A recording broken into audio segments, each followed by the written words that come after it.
Hello friends, मैं Sandeep Chaudhary Hind Swaraj school की online classes में आप सभी का स्वागत करता हूं। जैसा कि आप स्क्रीन के ऊपर देख रहे हैं, आज जो हम बुक पढ़ने वाले हैं, इस बुक का नाम है हेल्थ केयर सर्विसेज। ये हेल्थ केयर सर्विसेज एक नया टॉपिक है, नई बुक है। क्लास 10th में ये एक एडिशनल सब्जेक्ट है। इस एडिशनल सब्जेक्ट में जो है, एक तो 50 मार्क्स का प्रैक्टिकल होता है और 50 मार्क्स की थ्योरी होती है। तो जो 50 मार्क्स की थ्योरी होती है, हम उसको कवर कर रहे हैं। इस थ्योरी के अंदर हम यूनिट फर्स्ट कवर कर रहे हैं। यूनिट फर्स्ट में 5 सेशंस हैं, जिसमें से हम एक सेशन कंप्लीट कर चुके हैं और दूसरा सेशन हम देखने वाले हैं। तो यूनिट फर्स्ट का हमारा नाम है हॉस्पिटल स्ट्रक्चर एंड फंक्शंस। तो हॉस्पिटल स्ट्रक्चर एंड फंक्शंस हम पढ़ रहे थे। इसका जो फर्स्ट सेशन था वो हमने पढ़ लिया था। सेकंड सेशन आज हम स्टार्ट करने वाले हैं। सेशन 2 ये हमारा है, describe the role of supporting departments in a hospital. जो सपोर्टिंग डिपार्टमेंट होते हैं हॉस्पिटल के अंदर, उनका क्या रोल होता है वो हम देखने वाले हैं। Relevant knowledge.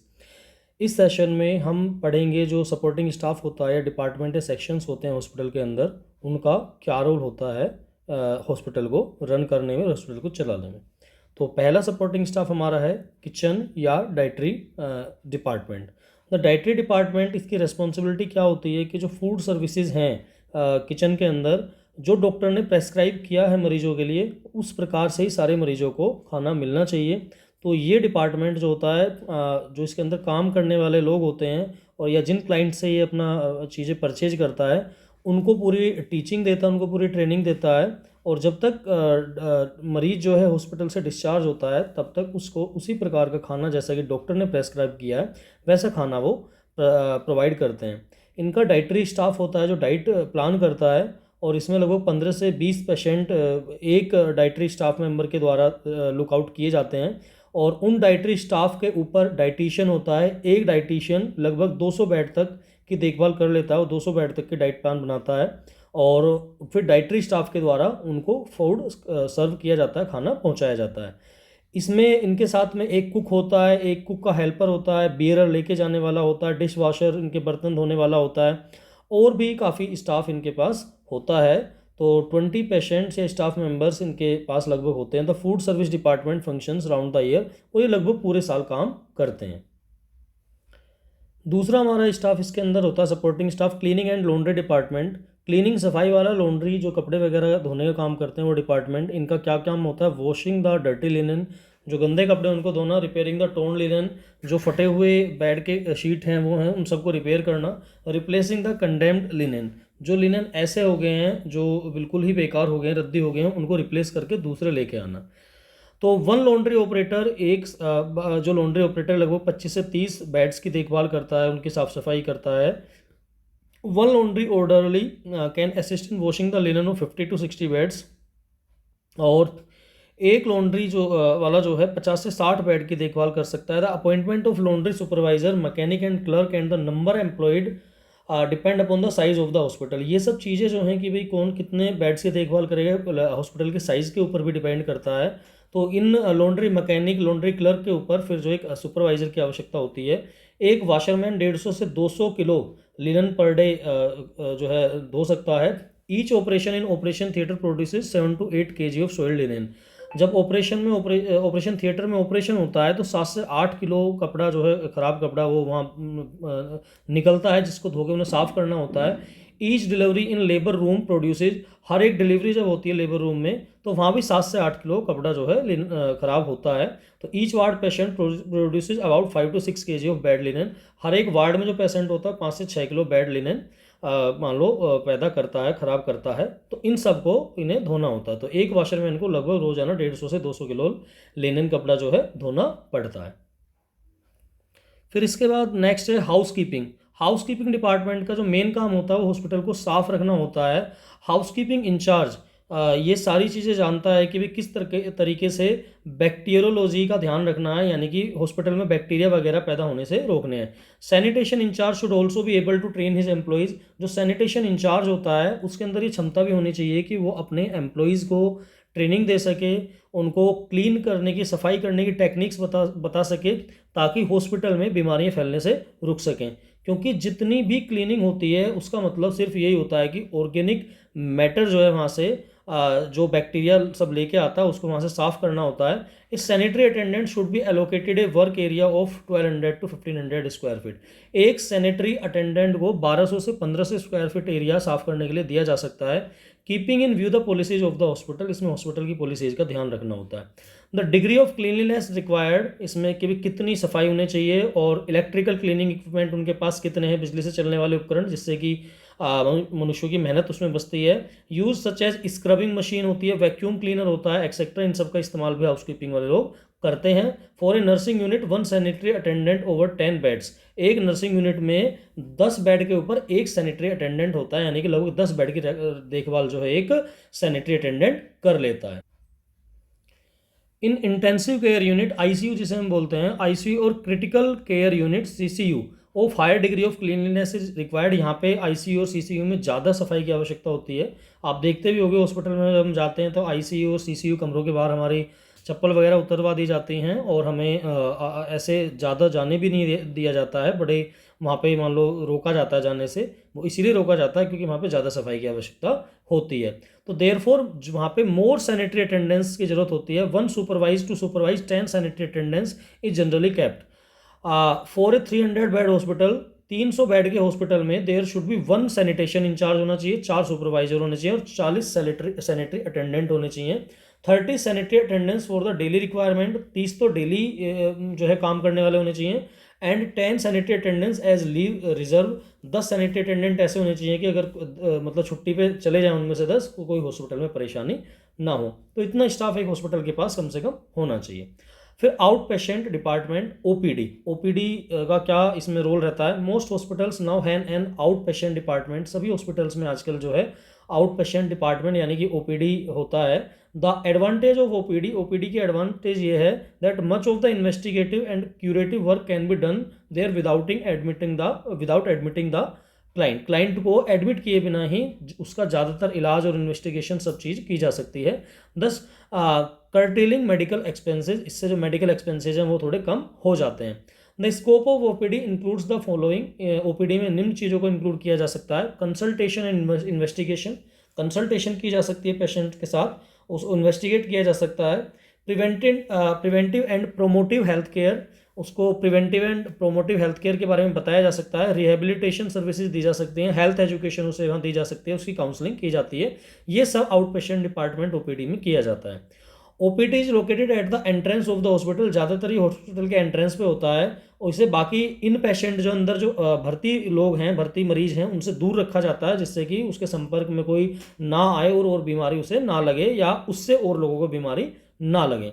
तो जो अंदर भर्ती मरीज हैं उनको दूर रखा जाता है ओपीडी वाले पेशेंट से, ओपीडी में जो लोग दिखाने आते हैं उनसे। It should have easy access, इसका जो एक्सेस है वो ईजी रखा जाता है ताकि आसानी से लोग पहुंच सकें। मेडिकल रिकॉर्ड डिपार्टमेंट तक भी, x ray, laboratory, pharmacy, billing counter.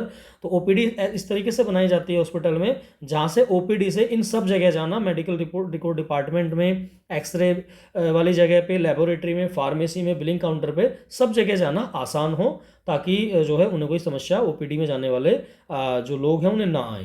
It should be easily accessible to casualty, यहाँ कैजुअलिटी में यहाँ से जाना भी आसान होना चाहिए, but should be separated from casualty, लेकिन कैजुअलिटी से इसे दूर ही रखा जाना चाहिए। सपोर्टिंग स्टाफ में नेक्स्ट हमारा आता है laboratories. The following laboratories are usually found in hospital, hospital में आजकल निम्नलिखित लेबोरेटरीज पाई जाती हैं। Bacteriology laboratory, it conducts test related to bacteria, ये बैक्टीरिया और टॉक्सिन से रिलेटेड टेस्ट करती है। फिर clinical biochemistry laboratory, it is involve in conducting test and research in biochemical basis of diseases, जो बीमारी बायोकेमिकल बेसिस के आधार पर होती हैं उनके टेस्ट क्लिनिकल बायोकेमिस्ट्री लेबोरेटरी में करे जाते हैं। और नए ड्रग्स जो है, नई दवाइयाँ हैं, उनके ट्रायल्स भी क्लिनिकल बायोकेमिस्ट्री लेबोरेटरी में करे जाते हैं।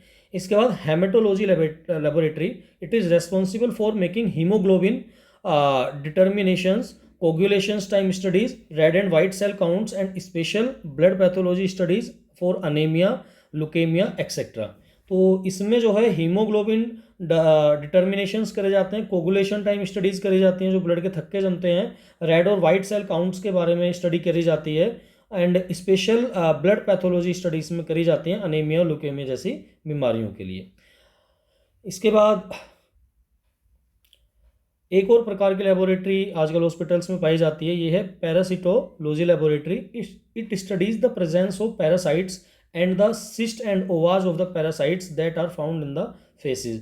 जो मनुष्यों के मलमूत्र में जो पैरासाइट्स पाए जाते हैं, मतलब ऐसे जीव जंतु होते हैं जो एक लिविंग बींग के अंदर रह सकते हैं, ऐसे ये छोटे छोटे माइक्रो ऑर्गेनिज्म होते हैं, तो उन पैरासाइट्स के बारे में, उनके सिस्ट के बारे में, उनके ओवाज के बारे में इन लेबोरेटरी में टेस्ट किया जाता है। इसके अलावा blood bank, it has responsibility for collecting and processing all blood used in the hospital for transfusion. Hospital में ट्रांसफ्यूजन के लिए जितने भी ब्लड की आवश्यकता होती है, उस ब्लड को कलेक्ट करना, उसको प्रोसेस करके इस लायक बनाना कि वो मरीज में चढ़ाया जा सके, ये सब ब्लड बैंक की जिम्मेदारी होती है। तो आजकल बड़े हॉस्पिटल्स में ब्लड बैंक भी पाए जाते हैं।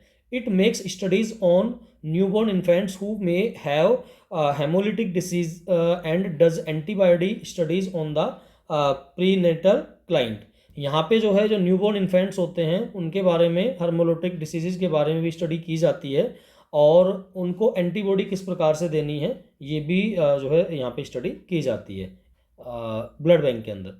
Laboratory services must be available day and night. Laboratory services जो है हॉस्पिटल के अंदर दिन रात उपलब्ध होनी चाहिए, क्योंकि किसी भी समय मरीज को किसी टेस्ट की आवश्यकता पड़ सकती है, ब्लड की आवश्यकता पड़ सकती है, तो इसलिए लेबोरेटरी फैसिलिटीज़ जो है ग्राउंड फ्लोर पे होनी चाहिए और ये हर समय अवेलेबल होनी चाहिए। Laboratory services should be easily accessible to the out patients. जो बाहर ओपीडी में पेशेंट आते हैं उनको भी लेबोरेटरी फैसिलिटीज़ तक उनकी पहुंच जो है वो भी आसान होनी चाहिए, वो भी वहाँ तक आसानी से पहुँच जानी चाहिए। तो लेबोरेटरीज़ के बाद नेक्स्ट हमारा जो सपोर्टिंग स्टाफ हॉस्पिटल के अंदर होता है वो होता है administration. The administration of the entire hospital can not be vested on the administrator alone. पूरे हॉस्पिटल की जो एडमिनिस्ट्रेशन है वो एक अकेले मालिक के ऊपर नहीं छोड़ी जा सकती। It is collective responsibility of the medical professionals. जितने भी मेडिकल प्रोफेशनल्स वहाँ होते हैं, डॉक्टर्स होते हैं, उन सबकी और सपोर्टिंग स्टाफ की ये सामूहिक जिम्मेदारी होती है कि हॉस्पिटल का जो प्रशासनिक कार्य है, एडमिनिस्ट्रेशन है, वो सही से चलता रहे, ताकि मरीजों को, वहाँ आने वाले मरीजों को कोई भी परेशानी ना हो। The administrative staff depending upon the size of the hospital. अब ये हॉस्पिटल के साइज़ के ऊपर डिपेंड करता है कि वहाँ पे कितना स्टाफ रखा जाएगा। कंप्राइजेज द एडमिनिस्ट्रेटर, इसमें एडमिनिस्ट्रेटर होता है, असिस्टेंट एडमिनिस्ट्रेटर होते हैं उसके असिस्टेंट, बिजनेस मैनेजर होते हैं, एंड द डिपार्टमेंटल हेड्स होते हैं। जो डिपार्टमेंट जितने भी हमने पढ़े हैं अभी, उनके सबके हेड्स होते हैं। परचेजिंग डिपार्टमेंट होता है। The purchasing department has the responsibility for purchasing all supplies and equipment for the hospital. इसकी जिम्मेदारी होती है कि हॉस्पिटल में जितनी भी सप्लाई आनी है किसी चीज़ की, जितने भी उपकरण खरीदे जाने हैं हॉस्पिटल में काम के लिए, इलाज के लिए, उन सबको परचेज करने की जिम्मेदारी परचेजिंग डिपार्टमेंट की होती है। Finance and accounts department. The finance and account department has the responsibility for collecting the money. Finance और अकाउंट डिपार्टमेंट की जिम्मेदारी होती है कि पैसे को इकट्ठा करना, paying for the supplies and equipment, जो सप्लाईज और इक्विपमेंट आ रहे हैं उनके लिए पे करना, handling all records pertaining to hospital finance, hospital के फाइनेंस से संबंधित सारे रिकॉर्ड को होल्ड करना, रखना, keeping records of assets and liabilities, जो एसेट्स हैं हॉस्पिटल के, जो लाइबिलिटीज़ हैं, देनदारी हैं, उन सब का रिकॉर्ड रखना, and assist in budget preparation, और हॉस्पिटल का बजट बना के रखना कि भाई आने वाले समय में हमें इतना खर्चा करना है और इतनी हमारी इनकम होने वाली है। The business manager is responsible for the functions of the department. जो बिजनेस मैनेजर होता है वो डिपार्टमेंट के फंक्शंस के लिए जिम्मेदार होता है। And the accountant help the business manager. इसमें अकाउंटेंट जो होता है बिजनेस मैनेजर की मदद करता है। तो ये हमने देखा कि जो सपोर्टिंग डिपार्टमेंट होते हैं हॉस्पिटल के अंदर, उन सपोर्टिंग डिपार्टमेंट का क्या रोल होता है, तो वो सब आज इस सेशन 2 में, यूनिट फर्स्ट का सेशन 2 था ये, यूनिट फर्स्ट के सेशन 2 में ये सब चीज़ें हमने आज सीखी हैं। तो आई होप आपको ये समझ में आया होगा। अब इसमें कुछ एक्सरसाइज नीचे दी हुई है, तो थोड़े से इस एक्सरसाइज के क्वेश्चन को एक बार हम देख लेते हैं। Visit a hospital and right a function of the following department of A hospital. Hospital में किसी ने विजिट करनी है और इन डिपार्टमेंट के क्या फंक्शन है वो दिखना है वहाँ देख के। डाइटरी डिपार्टमेंट क्या करता है, laundry department, out patient department, laboratories और एडमिनिस्ट्रेशन। तो ये आपको खुद करना है एक्सरसाइज। हमने चैप्टर पढ़ा दिया है, चैप्टर को आप जब रिपीट करके देख सकते हैं बार बार, और वहीं से आपको आंसर्स ढूंढ के खुद अपने नोटबुक में नोट करने हैं। तो ये काम आपका बच्चों का खुद का ही है, सिर्फ हम आपको एक्सरसाइज दिखा रहे हैं कि क्या क्वेश्चन दिए हुए हैं। फिर शॉर्ट आंसर क्वेश्चंस हैं इसमें। Describe 3 services provided by the medical record department. Medical record department के द्वारा दी जाने वाली 3 सर्विसेज के बारे में लिखना है। Right A note on hospital housekeeping. Hospital housekeeping के ऊपर एक नोट लिखना है। तो ये दोनों क्वेश्चंस आपको खुद करने हैं। नेक्स्ट क्वेश्चन हमारा है describe 2 services provided by out patient department. Out patient department के द्वारा दी जाने वाली 2 सर्विसेज के बारे में बताना है।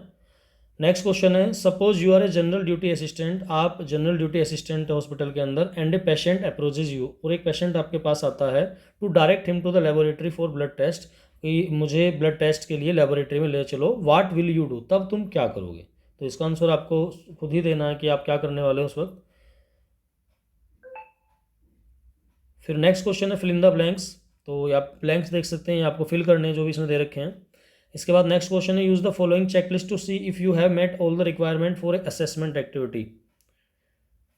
Part A differentiate between the following, इनके बीच में डिफरेंशिएट करना है roles of functions of various types of laboratories and roles of functions of administration and accounts. तो इनके बारे में आपको डिफरेंस लिखना है। Part B discuss in class the following, इनको डिस्कस करना है आपको। Why hospital needs so many departments and sections, hospital में इतने सारे डिपार्टमेंट और सेक्शंस की जरूरत क्यों होती है। Why different types of laboratories should be established in a hospital, अलग अलग प्रकार की लेबोरेटरीज हमें हॉस्पिटल में क्यों इस्टेब्लिश करनी चाहिए।